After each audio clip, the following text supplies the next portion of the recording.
बार मैं आऊँगा सबको दे दूँगा, मेरी लाडो में क्यों होगा, कुछ ना जो कुछ वो मार दूँगा।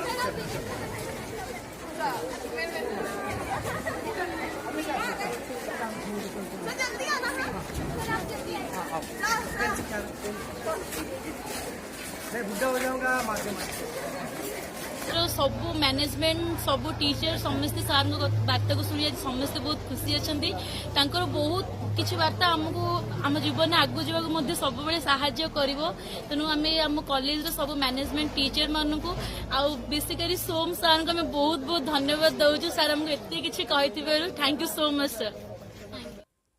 हिंदू संस्कृति में ज़्यादातर संध्या काल में प्रार्थना किया जाता है और घर में भी संध्या काल में प्रार्थना किया जाता है। बाकी तो दिन भर का समय है, लेकिन संध्या काल में क्या महत्व है।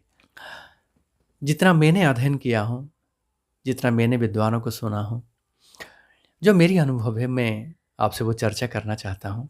एक उदाहरण के माध्यम से ये बात आपसे कहना चाहता हूँ। संध्या काल न दिन न रात, ये वो मध्य समय होता है जो ना रात होता है ना दिन होता है। ये वो मध्य समय होता है जिसे हम संध्या काल कहते हैं। मैं और एक बात कहना चाहता हूँ आपसे एक उदाहरण के माध्यम से। आप जब रात को नींद करने जाते हैं, जब अपने बिस्तर पर आप सोने जाते हैं, तो ऐसे बिस्तर पर लेटे हुए आंख मूंद देते हैं तो नींद तो नहीं आता है। कुछ क्षण प्रतीक्षा करना पड़ता है कब नींद आए। जब नींद आता है और जागरण यानी जागृत अवस्था चला जाता है, इसके मध्य में जो समय होता है, आप समझ लीजिए ये संध्या समय है। और एक आसान भाषा में आपको कहना चाहता हूँ, आप कभी कार चलाते होंगे, कार में गियर्स होता है। जब आप गियर बदलते हैं तो एक गियर से दूसरे गियर में आपको जाना पड़ता है। उसके बीच में एक जगह होता है न्यूट्रल। आप 1 नंबर से न्यूट्रल आते हैं, फिर न्यूट्रल से आप 2 नंबर में जाते हैं। जो 1 नंबर से 2 नंबर आने के बीच में जो न्यूट्रल जगह है, यही संध्या काल है। अर्थ, संध्या काल का अर्थ है वो समय जो आप खुद को देख पाओगे।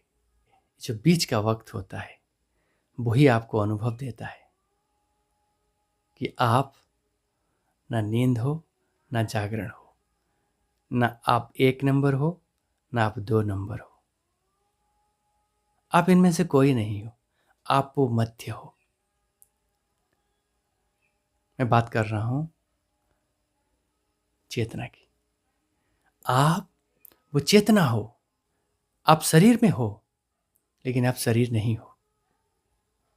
यानी आप ये दोनों अवस्था को देख पाओगे। ये नींद और जागरण, ये बीच में जो अवस्था को आप देख पाओगे तो आप खुद को अनुभव कर पाओगे। यानी आप ये दोनों अवस्था का साक्षी बन जाओगे। अगर आप साक्षी बन जाओगे तो आप जिसके लिए मनुष्य जीवन को आए हो वो आपको प्राप्त हो जाएगा। यही इसके तात्पर्य है संध्या काल। केवल संध्या काल हम इसीलिए एक उदाहरण के माध्यम से मैंने संध्या काल के बारे में कहा, लेकिन मनुष्य जीवन से ये इसलिए जुड़ा हुआ है, हमारे जो पूर्वज थे ये हमें यही समझाने के लिए कोशिश किए हैं, आप अतीत हो ना आप भविष्य हो, आप वर्तमान हो। आप अतीत को भविष्य को दोनों को अगर आप देखना चाहते हो तो वर्तमान है, और वर्तमान ही वो न्यूट्रल है यानी साक्षी भाव। आप साक्षी भाव से खुद को समझ लोगे मैं कौन हूँ। अगर आप खुद को देख लोगे तो आप नींद और जागरण की दोनों अवस्था को समझ पाओगे। यानी आप नींद को भी देख पाओगे, आप जागरण को भी देख पाओगे। संध्या काल तो एक उदाहरण है। इस संध्या काल के माध्यम से हमारे पूर्वज हमसे यही कहकर गए हैं। ये प्रार्थना तो एक माध्यम है। जो मूल संदेश था कि संध्या काल में प्रार्थना करो, इसका यही अर्थ था कि आप साक्षी बन जाओ, ना अतीत का ना भविष्य का, वर्तमान का। खुद को अनुभव करो, आप शरीर हो लेकिन आप शरीर में नहीं हो। बात है मेरा, विचार आपका। आज के लिए इतना। नमस्कार, जय हिंद, जय भारत।